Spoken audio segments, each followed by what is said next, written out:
नमस्कार मंडळी, आज मी शंकरपाळ्या करून दाखवणार आहे। तर आता गणपती जवळ येत आहेत, गौरी गणपती। तर त्याच्यासाठी गोडाचा पदार्थापासून मी सुरुवात करणार आहे। तर आज शंकरपाळ्या करूया आपण। तर मी दाखवणार आहे शंकरपाळ्या किती खुसखुशीत आणि मस्त होतात। हे बघा, मी मधुर साखर घेतलेली, तर हे जाड असते एकदम। तर मी 1 कप घेणार आहे।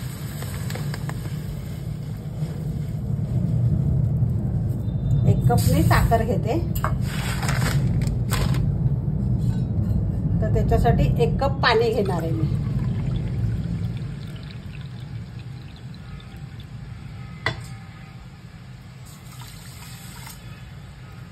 आणि तूप पण 1 कप घेणार आहे मी, कारण हे जरा घट्ट तूप आहे। 1 कपाला कमीच घेणार आहे। वितळून घ्यायचं असेल तर 1 कप घेऊ शकता तुम्ही।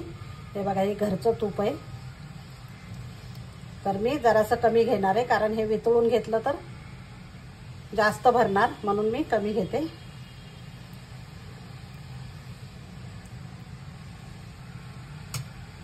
पाऊण कप तूप घेतलेलं आहे मी, आणि वितळून घेतलं तर 1 कप घेऊ शकता तुम्ही।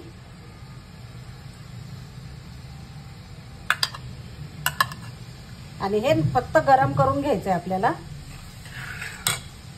साखर वितळून घ्यायची, तूप आणि साखर, त्याच्यासाठी मी गॅसवर ठेवणार आहे आता हे।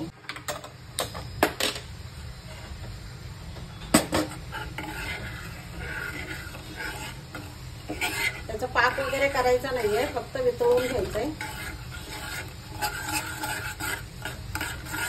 हे बघा मंडळी, नुसती मी साखर वितळून घेतलेली, गरम जास्त नाही केलेलं आहे मी।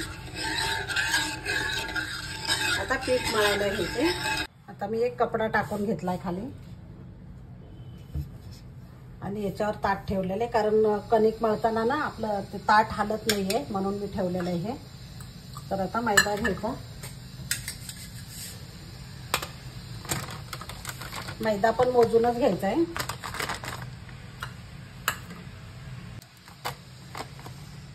तर मैदा पण मी मोजून घेते। सुरुवातीला मी 4 कप घेणार आहे मैदा। हा 1 कप झाला।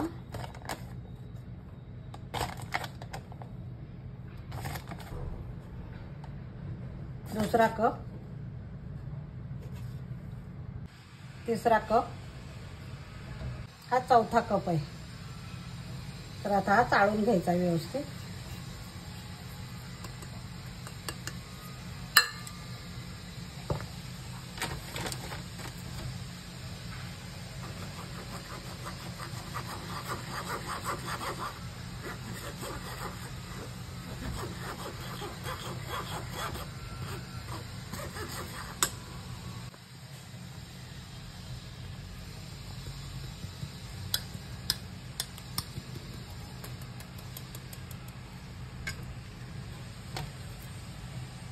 आता मी चिमूटभर मीठ घालते बघा, कारण गोडाचा पदार्थ कधीच असं ठेवायचा नाही मिठाशिवाय, बिना मिठाचा।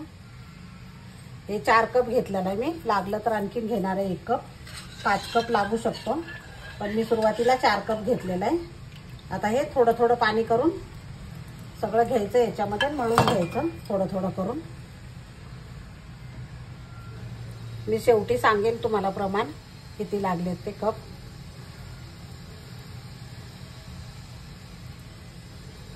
हे बघा मंडळी, मी आणखीन 1 कप घेतला मैदा याच्यामध्ये, कारण 5 कप मैदा लागला मला, बरोबर 5 कप लागला। 1 कप साखर, 1 कप तूप आणि 1 कप पाणी, त्याच्यासाठी 5 कप मला मैदा लागलाय। तर तुम्ही साखर तुम्हाला तुमच्या ह्याच्यावर वाढवू शकता थोडीफार। गोड जर जास्तच हवा असेल, कुणाला गोड आवडतं ना जास्त, तर त्यांनी साखर थोडीशी वाढवू शकता, पण तुपाचं प्रमाण आणि पाण्याचं प्रमाण तेवढंच ठेवायचंय। हे परफेक्ट प्रमाण आहे। हे बघा, असं झालेलं आहे। आता काही मैद्याची गरज नाहीये।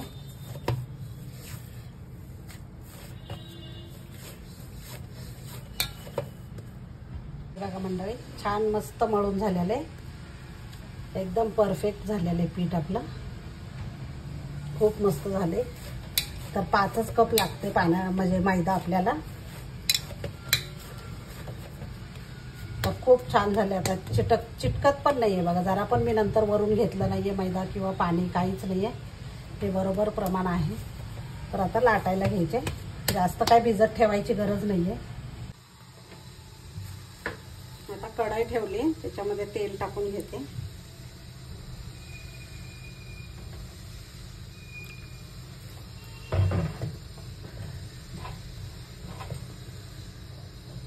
तर आता मंडळी शंकरपाळ्याला लाटून घ्यायचंय.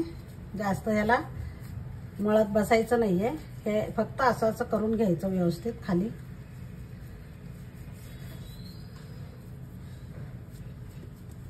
आणि आता लाटायची. तेल तापतंय तोपर्यंत आपण लाटून घेऊया. जास्त पातळ करायचं नाहीये. आणि लाटताना तेलाची किंवा पिठाची काही गरज नाहीये. व्यवस्थित लाटलं जातं ते.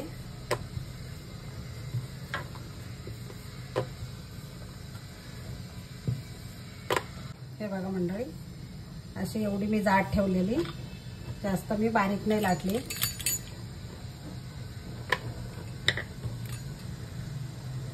तर हे साईडचं काढून घ्यायचं. स्क्वेअर मध्ये करायचे.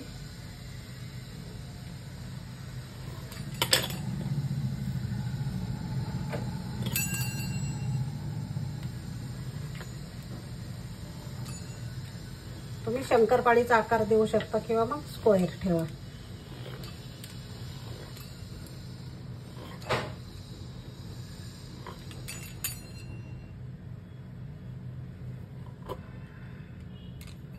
मी अशा स्क्वेअरच ठेवणार आहे. असे छोटे छोटे.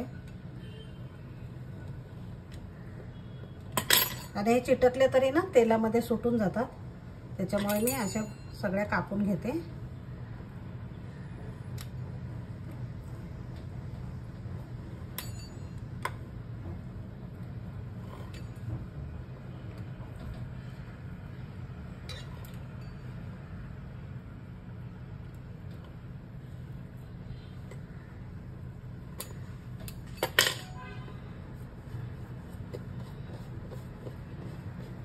हे बघा या पद्धतीने.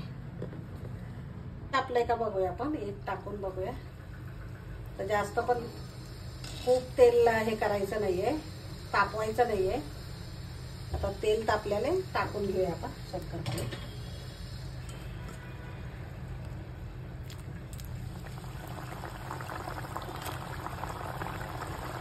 तेलात सोडताना ना थोडीशी काळजी घ्यायची. एकत्र टाकल्या तरी चालतात, त्या सुटून जातात व्यवस्थित तेलामध्ये.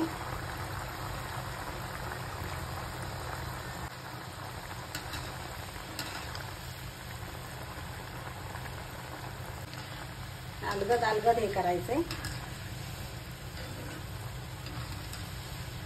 सुरुवातीला जास्त त्याला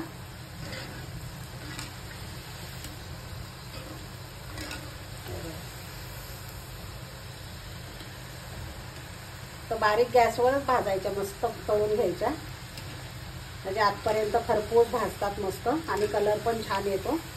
मोठा गॅस करायचा नाही. आता मी दुसरी एक पद्धत दाखवते तुम्हाला. कारण खारी सारख्या लेयर येतात त्याला. ते पण पद्धत दाखवते मी तुम्हाला. अशी लाटून घ्यायची. आणि या साईडनी पण दुमडायची, या साईडनी पण दुमडायची. आणि परत याच्यावर दुमडायची. अशी इकडनं पण दुमडायची, या साईडनी पण दुमडायची. आणि परत त्याला लाटून घ्यायची.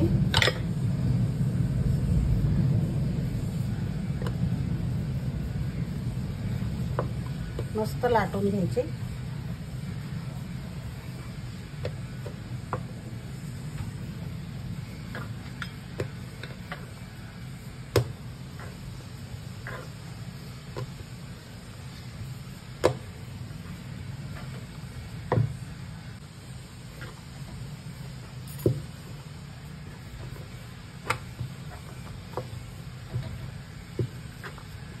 फक्त कढी घालायची. सुरुवातीला आपण अशीच गोल लाटली होती. तर हे खारीसारखी त्याला पदर सुटणारे त्याला आपण असे फोल्ड करून परत लाटायचे आणखी आणि परत त्याला कापायचे मस्त. परत त्याला स्क्वेअर मध्ये कापायची.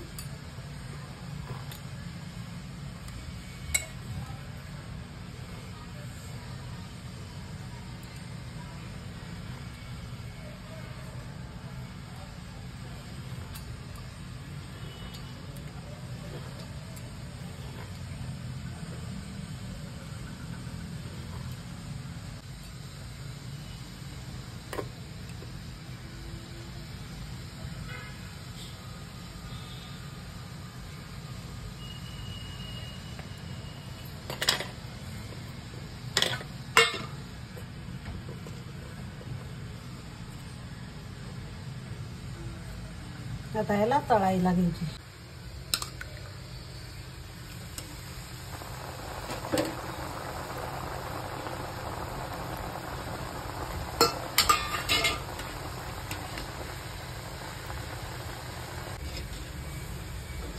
हे बघा मंडळी किती छान कलर आणि लेअर पण मस्त सुटतात त्याला. आणखीन भाजल्या नाही आहेत त्या. हे बघा मंडळी असा कलर आला की काढून घ्यायचे.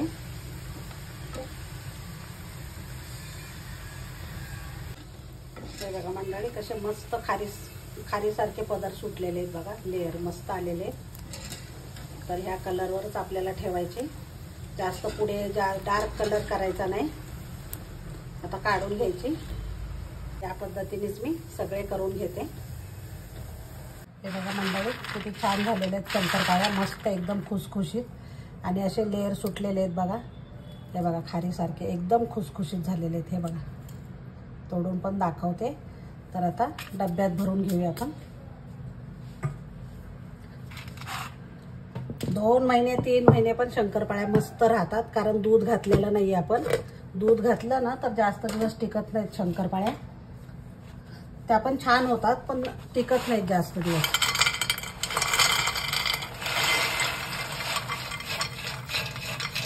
आणि भरपूर झालेले आहेत. 5 कप आपण हे घेतलेलं होतं मैदा. त्याच्यापासून भरपूर झालेले आहेत शंकरपाळ्या. एकदम छान झालेले आहेत. मस्त खुसखुशीत आणि असे लेअर सुटलेले आहेत बघा. हे बघा मस्त एकदम असे खारीसारखे आणि बिस्किटासारखे खुसखुशीत झालेले आहेत. त्याच्यामुळे नक्की तुम्ही पण या पद्धतीने माझ्या ट्राय करा. आणि आवडलं तर लाईक शेअर आणि सबस्क्राईब करायला विसरू नका. धन्यवाद.